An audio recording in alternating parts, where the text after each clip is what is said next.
নমস্কার বন্ধুরা, আজকে শ্রাবণ মাসের দ্বিতীয় সোমবার, তাই হাজব্যান্ডের সাথে খুব সকাল সকাল ঘুম থেকে উঠে স্নান করে ঘরের পুজো কমপ্লিট করে চলে আসলাম মন্দিরে। দেখতেই পাচ্ছ শিব মন্দির এবং মায়ের মন্দির দুইটা পাশাপাশি। প্রথমে মন্দিরে আমি প্রবেশ করলাম, ঘন্টা বাজালাম, তারপর দুজনে মিলে এখন অভিষেক করাবো।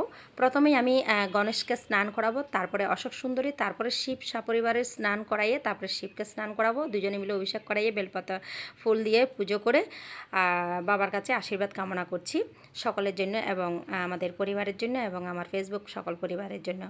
সবার মঙ্গল করো বাবা। আচ্ছা, যাই হোক, বাবার পূজা কমপ্লিট করে চলে পাশাপাশি মায়েরই মন্দির, আর সবসময় আমি এই মায়ের মন্দিরে আমি সবসময় আসি। তোমরা দেখো আমি প্রত্যেকটা পূজা কিন্তু এই মায়ের মন্দিরে এসে করি। তো যাই হোক, ভোলে বাবার পূজা কমপ্লিট করা হয়ে গেছে মোটামুটি দুজনে মিলে। এখন আমরা এই তো পাশেই তো মায়ের মন্দির, একেবারে মাকে দর্শন না করলে নয়, তাই চলে আসলাম এই যে মায়ের মন্দিরে। একটু করে ঘন্টা বাজিয়ে ঢুকে গেছি মায়ের কাছে। দেখো মায়ের অপরূপ দৃশ্যটা কিন্তু শেষে তোমরা অবশ্যই দর্শন করবে।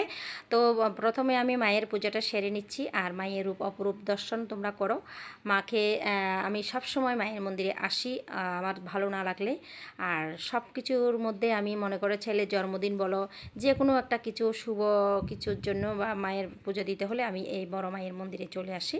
তো সকলের কাছে আমি সকলের জন্য প্রার্থনা করব মায়ের কাছে, সবাই যেন ভালো থেকে সুস্থ থেকো, অপরূপ মায়ের রূপটা দর্শন করো সকলে।